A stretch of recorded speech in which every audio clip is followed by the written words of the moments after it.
Lesson, we're going to be looking at perfect squares and what is a perfect square. So to start off, we're just going to have to figure out what is a square.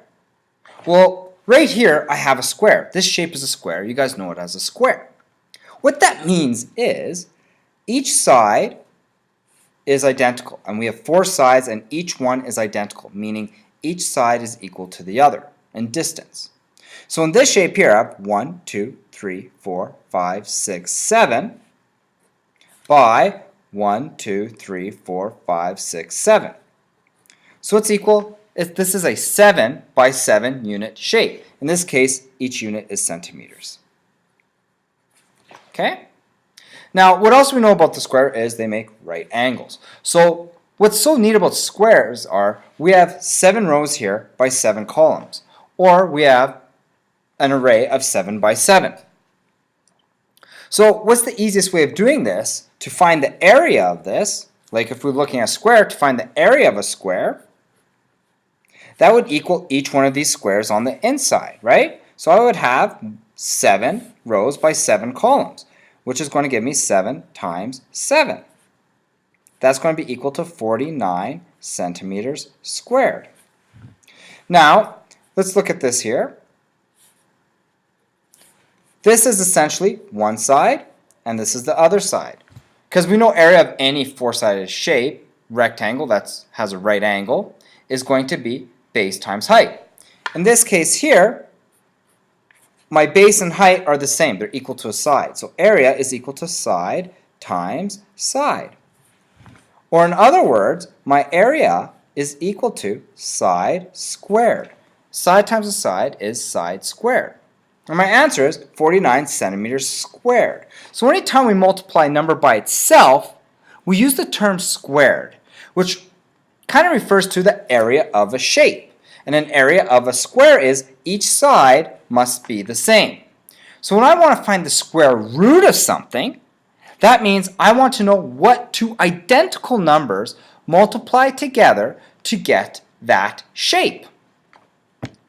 So let's take a look at a bigger number here. How about we look at the number 196? We want to find the exact numbers that multiply together, so two identical numbers that multiply together to get 196. And we want to find the square root of 196. Okay? Now, that would take me a long time to make a rectangle of 196 little boxes like this and then try and make it into a square. So there has to be a shorter way. Well, we said we want identical pairs of factors. Basically, this here is a factor of 49, and this here also is a factor of 49. So let's break down 196 into its factors by looking at a factor tree. So I break 196 down to factors. It's even, so I know it can be divided by 2. 2 times 98 is going to give me 196. 98 is also even, so I know this could be factored by 2. 2 times 49 is equal to 98. I'm going to circle my prime so I know those are done. Now I look what times what is equal to 49. That's the same as 7 multiplied by 7. So 7 multiplied by 7 is 49. Now I want to take out all of my factors that are identical. Okay, so each identical pairs, I'm going to take them out. So I have a 2 here I'm taking out. 2 2s, those are both identical, so I'm going to take out 2 2s. Okay, so there is 1. For each pair, I represent as a solo, because we need 2 times 2, that gives me a perfect square. 7 times 7 gives me a perfect square. Now these were all being multiplied together, and these both have a pair. We had a pair of 2s and a pair of 7s, so that gives me the square root of 196 is actually going to be 14. Okay? So how do we find perfect squares, or if a number is a perfect square? Well, this will be my hint. Step 1, I'm going to factor tree it. And I'm going to factor tree it into all of its prime factors.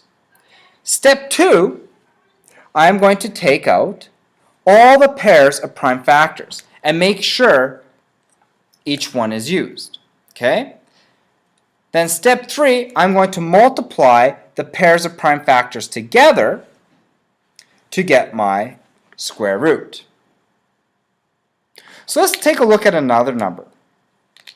Let's try 350.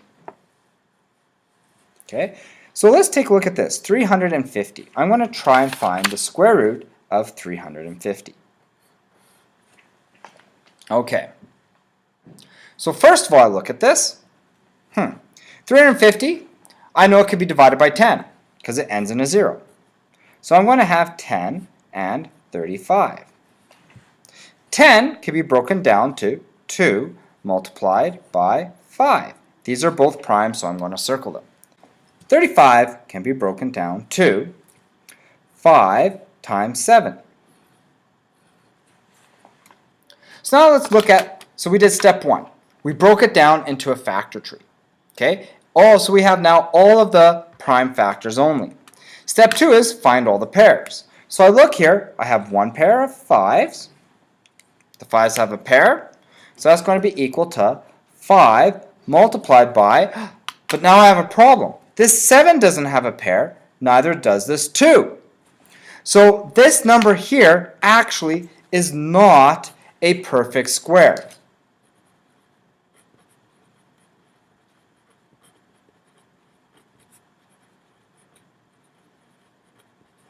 Okay? So we can extend this to now make another definition. So the square root. So a square root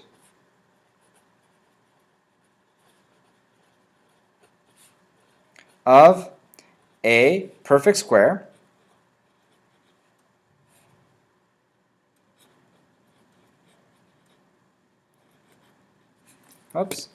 of a perfect square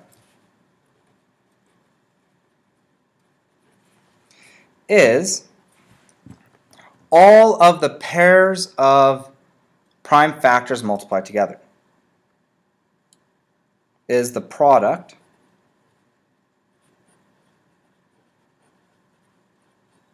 of the pairs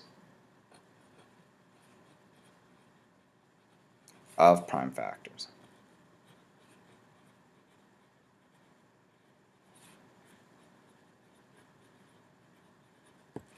So that is how we find the square roots of whole numbers.